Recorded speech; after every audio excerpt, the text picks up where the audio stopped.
Hi everyone, welcome to my channel Practical Reefer. My name is Mark. This is week 7 of my 20-gallon budget Nano Reef tank build. Unfortunately the hairdressers continue to be closed in Scotland, so the hair continues to grow. So this week I'm just going to be showing you a quick and simple way to do an aquarium lid. So the benefit of this on the reef tank is to reduce evaporation and the amount of RO top off that you're going to need. So it keeps the tank more stable. So it's just going to be using, this is 4mm Twinwall, so you can get that from, basically I've got it from B&Q. I got a sheet there that's 610mm by 1.2 meters or 1200mm, and it was £10.15 out of B&Q. And then also I'll be using some of these little aquarium lid clips. So you'll get these on eBay. I got them for just over £3, I think they were £3.20, £3.30 for 4 of them. And they are made to suit the size of the aquarium, so make sure you select the correct ones. So I think these are for an 8mm tank, so they'll fit correctly. So basically when I'm going to be cutting the lid, it's just going to be the internal width of the tank less the thickness of this piece here, which will sit inside the tank, and then front to back it'll be from the inside edge here to basically the down pipes of the hang-on back filters. So it will cut down evaporation. There is going to be then a gap. I'll just try and square that up. There's going to be a 2-3mm gap on both sides and at the front, and then there will be a bigger gap at the back and just in front of both the hang-on back filters, so where all the water's flowing back into the tank. And between the two hang-on back filters there'll be a decent gap as well. So what that'll do, it will still allow for gas exchange, so plenty of oxygen will get into the water. There'll be plenty of surface agitation as we've seen before, and there will still be airflow of the tank to allow CO2 to gas off as well. I think when you get into SPS and LPS and hard sort of stony corals, calcification does require a lot more oxygen and a lot of carbon dioxide produced, I think, as well. So that may start to slow things down, but I still think for the way this is, we're doing it, there is a good gap all the way around 3 sides, and there's a much bigger gap at the back. And because they're hang-on back filters, and I've got these 4 sort of waterfalls at the back of the tank coming off the hanging backs, there's going to be plenty oxygen exchange or gas exchange. So I'm not going to have any issues with that in the tank there. So a couple of things to cover. Unfortunately, sorry, there was a little bit of change of plan this week. I did say I was going to cover the pricing for the whole tank, but after a couple of days of running the tank without a lid, the evaporation was pretty clear. So I only ran it for 3 days without a lid, and it gave me a good figure for the evaporation. So rather than wait 2 weeks, I thought I'd do 3 days, and then I've done 6 days with a lid. So I've already built this, and we're just going to go over the results now. So without the lid, I was running the tank. I was topping it up with RO every day. So for 3 days exactly, I topped it up by 4.25 litres on my 20-gallon tank. So there was no lid on it at all.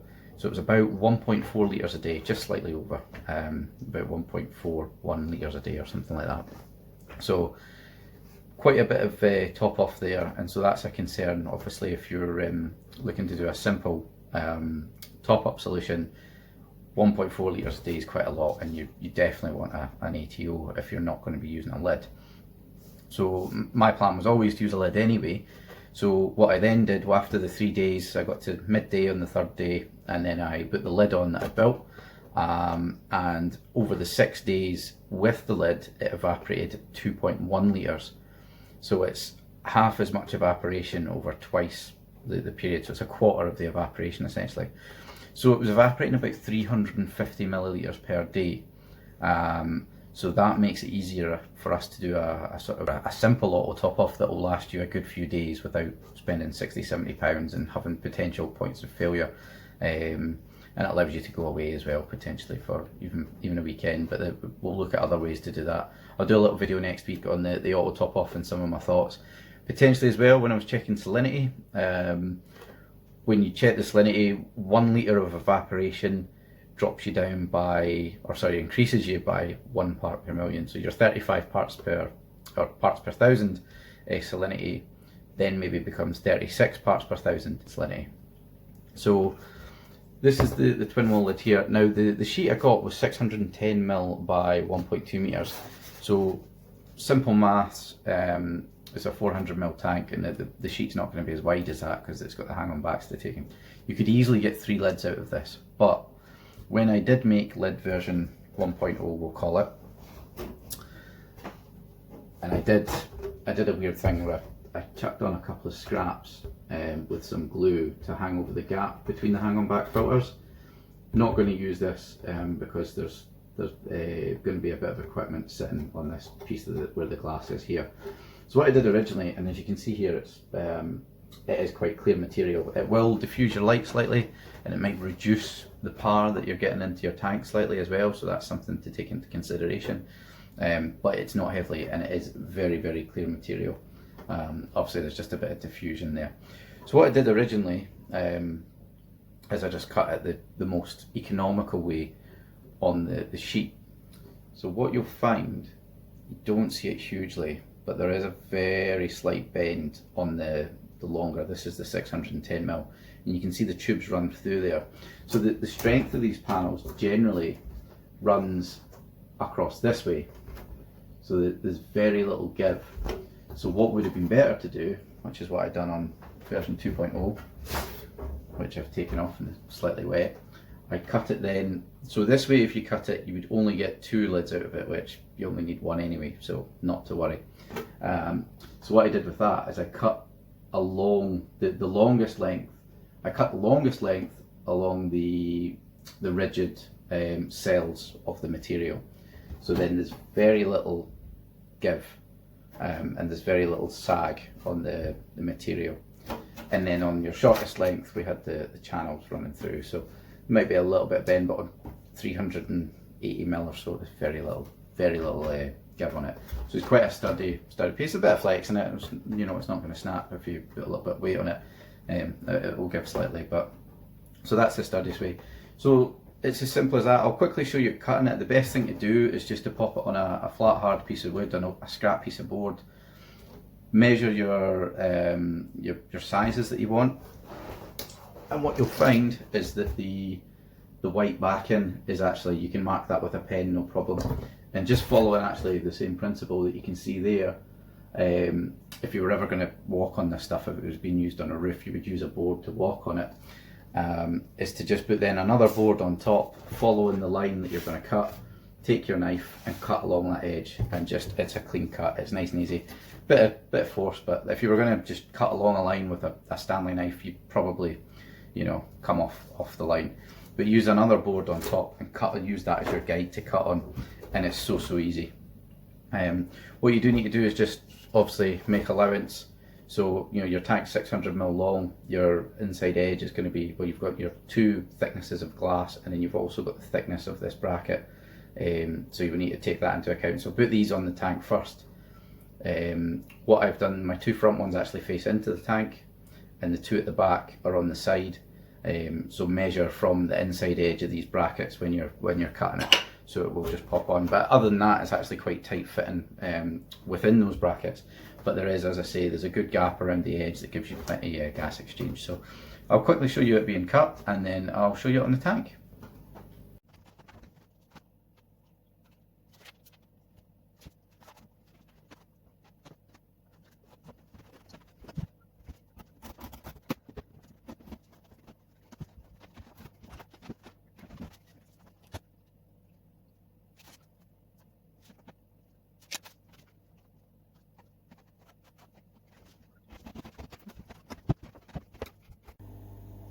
So everyone, that's the lid on the tank there, as you can see.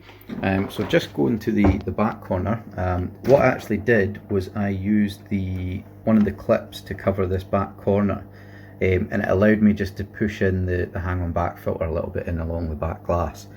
So you get there, maybe tops, it's about a 5mm gap around the side there.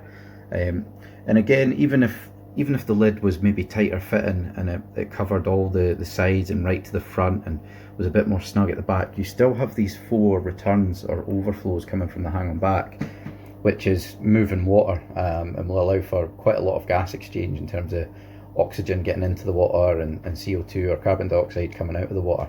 So pretty happy there's plenty of gas exchange happening there, but also we've got the movement on the surface of the water underneath.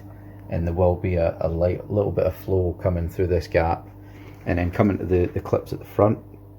You can see there we've still got a little gap at the front, so there is airflow there. So I mean, it doesn't cut down evaporation completely, but we've gone from 1.4 litres per day to about 350 millilitres.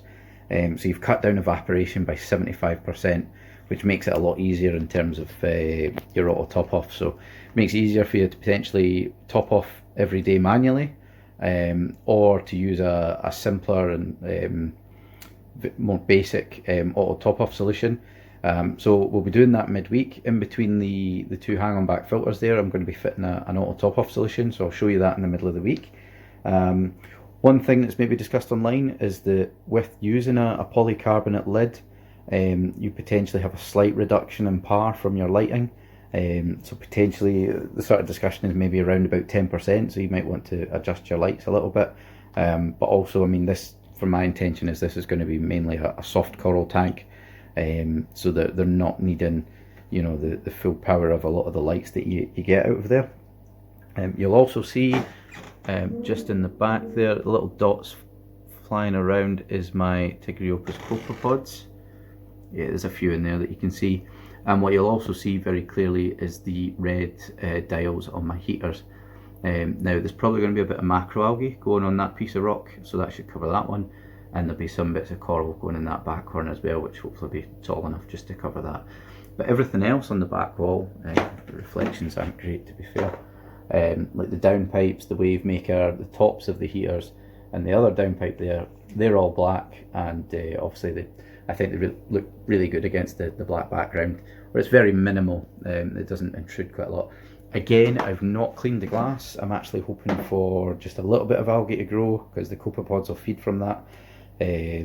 So it's not to worry. But to be fair, again, I've had the tank up a couple of weeks now, and there's no lights on it. It's just natural daylight at the moment, so we're not trying to encourage any algae growth, but I'm just not scraping it off in the hope that the copepods can feed off of it a little bit.